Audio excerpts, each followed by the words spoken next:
Houston authorities say that they have made an arrest in one of the city's most enduring cold cases, the 1990 Lovers Lane murders. Investigators announced 64-year-old Floyd William Parrott has been charged with capital murder in the deaths of Cheryl Henry and Andy Atkinson, who disappeared after leaving a nightclub. Their bodies were found the next day in West Houston, but the case remained unsolved for more than 3 decades. Time may bury the evidence, but with new eyes and everybody coming together in this day and age, finally someone is going to be held accountable for one of Houston's most infamous cold cases in its history, the so-called Lovers Lane murders. This day is for Cheryl and Andy and their families. Prosecutors say a recent DNA match from a prior sexual assault case linked Parrott to the crime. He was arrested in Nebraska and is awaiting extradition. It was supposed to be just another night out. August 22nd, 1990. Houston, Texas. 2 young people, deeply in love, decided to end their evening the way so many couples do. Somewhere quiet, somewhere private, somewhere they could just be alone together. They never made it home. The next morning, a security guard making his routine rounds noticed a car that hadn't moved all night. Something felt off. He approached slowly, and what he found inside that vehicle, and just outside it, would haunt the city of Houston for the next 36 years. Cheryl Henry was 22 years old. Andy Atkinson was 21. Young, in love. Their whole lives stretched out in front of them. And in one brutal, senseless night, it was all taken away. The killer vanished into thin air. No arrest, no justice. No answers for 2 families left behind to pick up the pieces of a nightmare that never seemed to end. Decades passed. The case went cold. The world moved on. But the truth was always out there, waiting. And in 2026, 36 years later, it finally came knocking. Let's go back to the beginning. Houston, Texas, 1990. A city alive with music, nightlife, and the kind of summer heat that keeps people out until the early hours of the morning. August 22nd started like any other Wednesday night. People were laughing, dancing, living. Nobody had any reason to believe that before the sun came up, 2 young lives would be gone forever. Cheryl Henry was 22 years old. By every account, she was the kind of person who lit up a room. Young, vibrant, full of life. The kind of woman who made everyone around her feel like they mattered. Andy Atkinson was 21. Quiet, kind, devoted. The kind of young man who had everything going for him. His whole future still unwritten, still full of possibility. They had found each other. And for a while, that felt like enough. That Wednesday night, Cheryl and Andy headed out to Bayou Mama's, a popular nightclub on Westheimer Road in West Houston. It was the kind of place young people went to forget about the week, to dance, to breathe. They were just 2 people in love, enjoying a night out like thousands of other couples across the city were doing that very same evening. Nobody at that club could have known they were watching Cheryl and Andy for the last time. As the night wound down, the couple made a decision that young couples in love make all the time. They wanted to be alone. They drove out toward a then-remote area near Enclave Parkway and Eldridge Parkway, a quiet, secluded stretch of road on the outskirts of Houston, a place locals had quietly come to call Lovers Lane. It was private. It was peaceful. It felt safe. It wasn't. What happened in that dark, quiet stretch of Houston on the night of August 22nd into the early hours of August 23rd is almost too brutal to put into words. But the victims deserve for their story to be told fully, because understanding the horror of what was done to Cheryl and Andy is the only way to truly understand why this case consumed an entire city, and why 2 families spent 36 years desperate for justice. Investigators believe that sometime during that night, a man approached the couple's vehicle, a man with violence already in his heart, and a man who had chosen them, 2 innocent, unsuspecting people, as his targets. Andy Atkinson never had a chance. Investigators believe he was bound, restrained, completely helpless. And then his throat was cut. A 21-year-old man who had done nothing wrong, who had simply loved someone and wanted a quiet night alone with her. Gone. But it didn't stop there. Cheryl Henry, already terrified, already witnessing the unthinkable, was then bound as well. She was sexually assaulted. And then she too had her throat cut. 2 people. 1 night, 1 monster. The next morning, as Houston woke up and went about its day, a security guard began his routine patrol of the area near Enclave Parkway. It was the kind of task you do without thinking, checking the grounds, making sure everything is in order. But something stopped him cold. A car. I parked in a cul-de-sac, hadn't moved all night. He approached slowly, and the moment he looked inside, his world changed forever. Cheryl Henry was inside the vehicle, unresponsive, her purse, her shoes, still there, like she had simply never left. Andy was found nearby. Both of them were pronounced dead at the scene.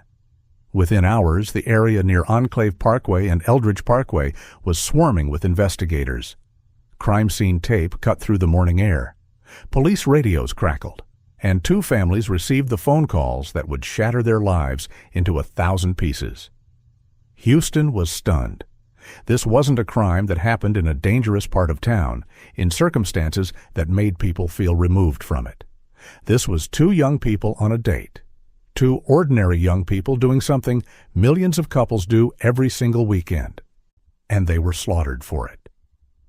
The investigation began immediately and with full force. Detectives worked the scene, collected evidence, interviewed witnesses from Bayou Mamas, and tried to piece together the final hours of Cheryl and Andy's lives. Who had they spoken to that night? Had anyone followed them? Had anyone been seen in that area? The questions piled up fast, and the answers came slowly. Too slowly. Investigators did recover crucial physical evidence from the scene, biological evidence that, in 1990, forensic science could only do so much with. DNA technology as we know it today simply did not exist back then. What detectives had in their hands was potentially the key to everything, but they had no lock to put it in. Not yet. The case moved forward as best it could. Leads were followed. On persons of interest were looked at, the community was shaken, and people came forward with information. But despite the best efforts of the Houston Police Department, the killer was nowhere to be found. Weeks passed, then months. The case that had shaken all of Houston began to cool, not because anyone stopped caring, not because the families of Cheryl Henry and Andy Atkinson stopped grieving or stopped demanding answers, but because the trail, despite everything investigators had done, had gone cold. And the man who had walked into that quiet stretch of road on a summer night and destroyed 2 lives? He walked away free. Think about that for a moment. He got up the next morning. He went on with his life. He watched the news coverage, heard his victims' names spoken aloud, and felt nothing strong enough to stop him from simply continuing to exist, while Cheryl and Andy's families buried their children and tried to figure out how to breathe again. That is the particular cruelty of an unsolved murder. It doesn't just take the victim. It holds the family hostage indefinitely. Every birthday, every holiday, every year that passes without justice is another year the killer wins. And for the families of Cheryl Henry and Andy Atkinson, that went on for a very, very long time. The 1990s gave way to the 2000s. Houston changed. The area near Enclave Parkway and Eldridge Parkway, once a remote lover's lane on the outskirts of the city, was swallowed up by development. New buildings, new roads, new people who had no idea what had happened there a decade before. The world moved forward. But Cheryl and Andy's families were still standing in August 1990, frozen in the worst moment of their lives, waiting for a knock on the door that never came. Meanwhile, somewhere out there, the man responsible for their pain was living freely, going to work, eating dinner, sleeping soundly. while two families lay awake at night asking the same question over and over again. Who did this? And will we ever know? The answer, it turned out, had been quietly waiting in a laboratory for years, locked inside a strand of DNA that nobody had been able to match, yet. But the clock was ticking, and science was catching up. Time has a way of making people feel safe. And that is exactly what Floyd William Parrott was counting on. Years turned into decades. The Lovers Lane murders faded from the front pages. New crimes took over the headlines. The new tragedies demanded the city's attention. And Parrott, whoever he was, wherever he was, settled into the comfortable silence of a case the world seemed to have forgotten. But here is something every killer needs to understand. Evidence doesn't age the way memory does. A photograph fades, a witness forgets. But DNA just sits there, patient, unchanging, waiting for the moment science finally catches up to it. And in the case of the Lovers Lane murders, that moment was coming. Slowly, quietly, inevitably. Let's go back to 1990 to something that happened separate from the murders, but would ultimately become the thread that unraveled everything. That same year, 1990, a sexual assault was reported in the Houston area. The case was investigated, evidence was collected, and a DNA profile was extracted from the crime scene. But at the time, there was no match in any database. The profile sat in the system, unconnected, unnamed. Just a string of genetic code waiting for a face.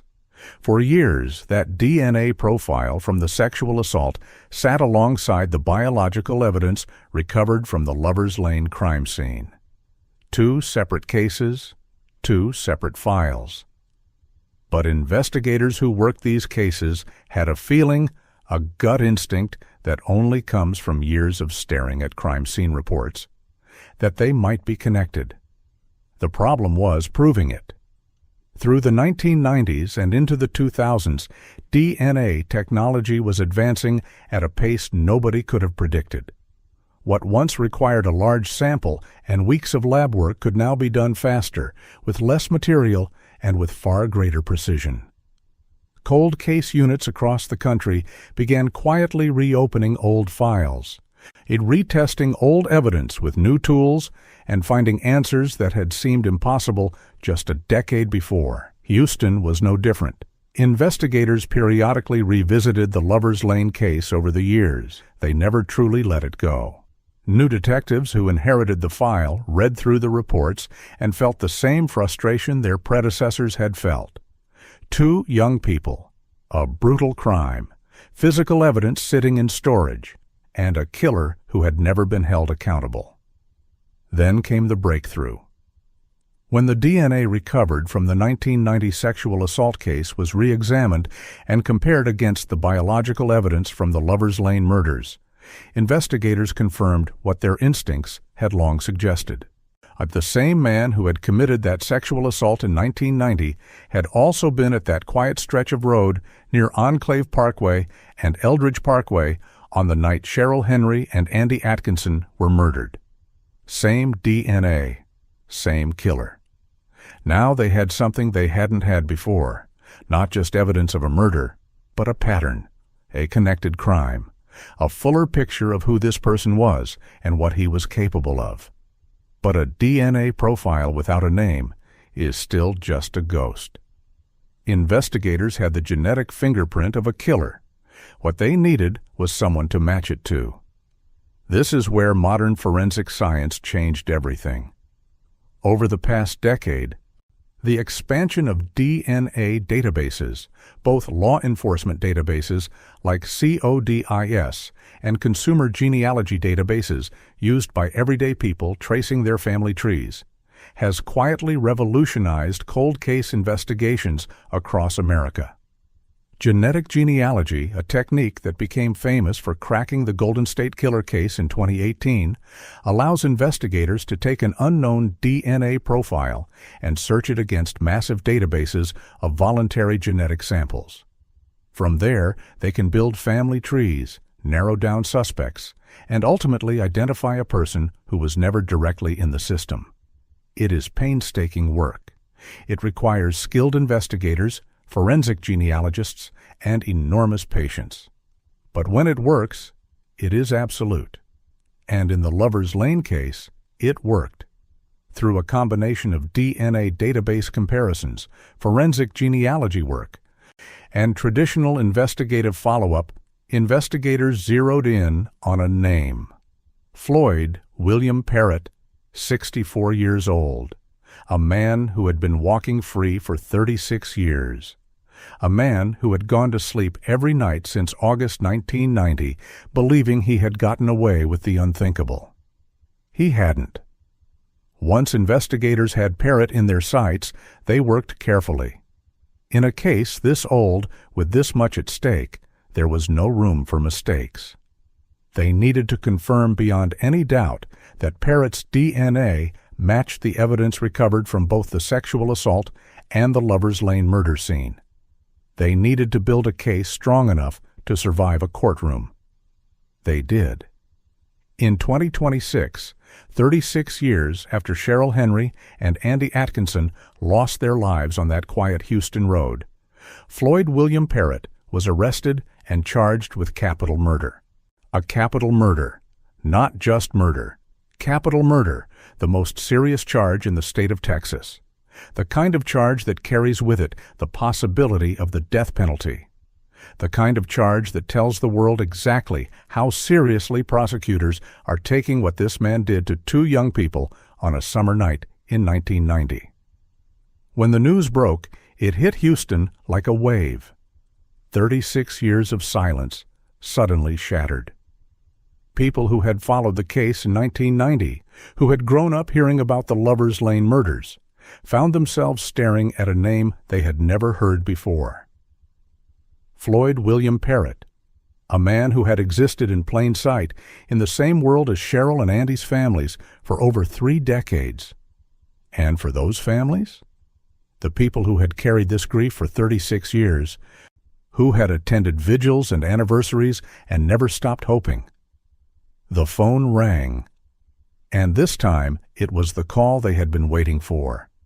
It is impossible to fully describe what that moment feels like, the moment an unsolved murder case finally breaks open after decades of silence. It is not simple relief. It is not pure joy. It is something far more complicated. Because the arrest doesn't bring Cheryl back. It doesn't bring Andy back. It doesn't erase 36 years of pain and unanswered questions and holidays spent grieving instead of celebrating. But it means something. It means everything. It means that despite the passage of time, despite the cold trail and the changed city and the decades of silence, justice remembered. Justice showed up. 36 years late, exhausted from the journey, but it showed up. And Floyd William Parrott, the man who thought time had made him untouchable, was finally going to have to face what he did. Let's talk about Floyd William Parrott, because in every case like this, every cold case that stretches across decades before finally breaking open, there is a moment where the audience asks the same question. The question that sits underneath everything else. The question that no court filing, no DNA report, no arrest record can fully answer. Who is this person? Floyd William Parrott was 64 years old at the time of his arrest in 2026, which means in August of 1990, when Cheryl Henry and Andy Atkinson drove to that quiet stretch of road near Enclave Parkway and Eldridge Parkway, Parrott was 28 years old. Not a teenager, not a young man acting on a moment of blind, uncontrollable impulse. A fully grown adult man who made a conscious decision to approach that vehicle, to bind two people, to assault a young woman, to cut their throats, and then to walk away. 28 years old enough to know exactly what he was doing, old enough to understand the weight of what he was taking from this world. And yet, he walked away. What did the next 36 years look like for Floyd William Parrott? That is a question investigators and prosecutors are still piecing together. But here is what we know about the psychology of men like this.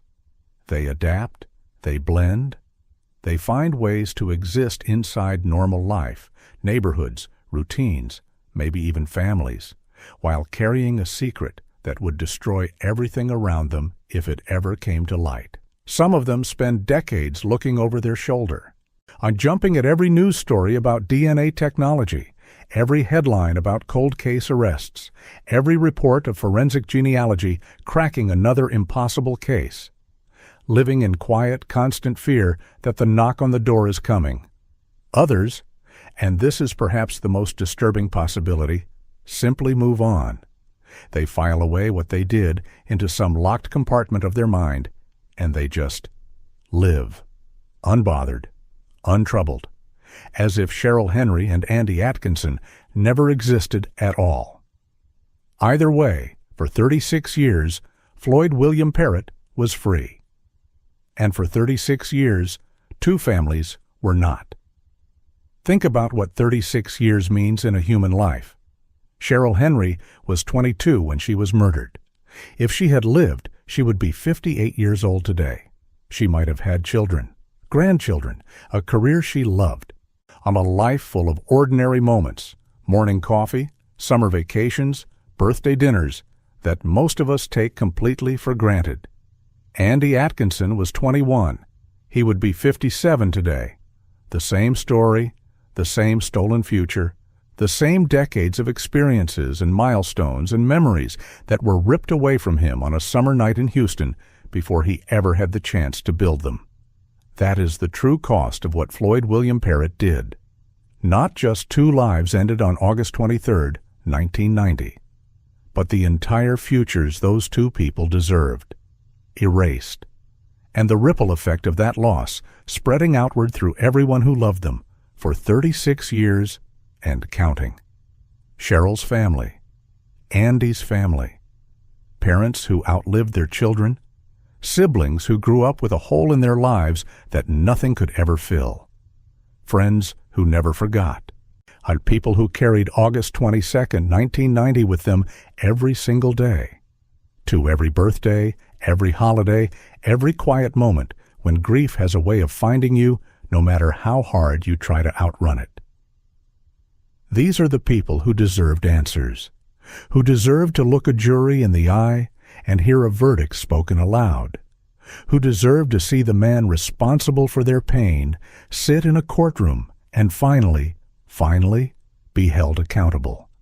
And now, for the first time in 36 years, that possibility is real.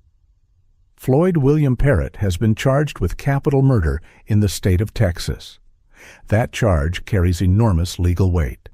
In Texas, capital murder is reserved for the most serious of cases, murders involving specific aggravating factors that elevate the crime beyond standard homicide. On the nature of what was done to Cheryl and Andy, the binding, the sexual assault, the deliberate and calculated manner in which both victims were killed, places this case squarely in that category. Prosecutors in Houston are now building their case. The DNA evidence connecting Parrott to both the 1990 sexual assault and the Lovers Lane murders is the backbone of that case, powerful, scientific, and extraordinarily difficult to argue against in a modern courtroom. Forensic genealogy has now been accepted as a legitimate investigative tool in courts across the country. The science is sound. The connection is real. But a capital murder trial in Texas is never simple. Defense attorneys will scrutinize every piece of evidence. They will challenge the methodology used to identify Parrott. They will look for gaps in the chain of custody, inconsistencies in the timeline, any thread they can pull to create reasonable doubt in the minds of jurors. That is how the justice system works. And it should work that way. The burden of proof in a capital case must be extraordinarily high, because the consequences are extraordinarily severe. But here is what cannot be argued away. Two young people went to a quiet stretch of road in Houston on a summer night in 1990 and never came home. Physical evidence was recovered from that scene. That evidence has been preserved for 36 years. And that evidence now points, clearly, scientifically, undeniably, to Floyd William Parrott. The courtroom battle is just beginning. But for the families of Cheryl Henry and Andy Atkinson, something has already shifted. Something that 35 years of silence and uncertainty had slowly, painfully eroded away. Hope. Not the fragile, desperate hope of people clutching at possibilities, but the solid, grounded hope of people who can finally see the end of a road they never should have had to walk. A road that began with a knock on the door in August 1990 and has wound through decades of grief, unanswered questions, and nights that never got any easier. That road is not over yet. There will be hearings, there will be legal arguments, there will be a trial. And whatever verdict eventually comes down in a Houston courtroom, it will be delivered to a jury that understands the weight of what they are being asked to decide. But Floyd William Parrott is no longer a free man. He can no longer wake up in the morning and move through the world as if what he did in 1990 was someone else's problem. As if Cheryl Henry and Andy Atkinson were simply names in an old newspaper clipping that nobody remembered anymore. The world remembered. The investigators remembered. The families never stopped remembering. And the DNA, quiet, patient, unchanging, remembered most of all. So if you are watching this and you have ever wondered whether cold cases can truly be solved, whether time really does run out on justice, let the story of Cheryl Henry and Andy Atkinson be your answer. 36 years, 2 families, 1 strand of DNA, and a killer who thought he had won. He hadn't. Rest in peace, Cheryl. Rest in peace, Andy. You were not forgotten. You were never forgotten. If this case moved you, subscribe to Daily Crime Stories right now. Every week we dig into real cases, real victims, and the long road to justice. Share this video so Cheryl and Andy's story reaches as many people as possible. We'll see you in the next case.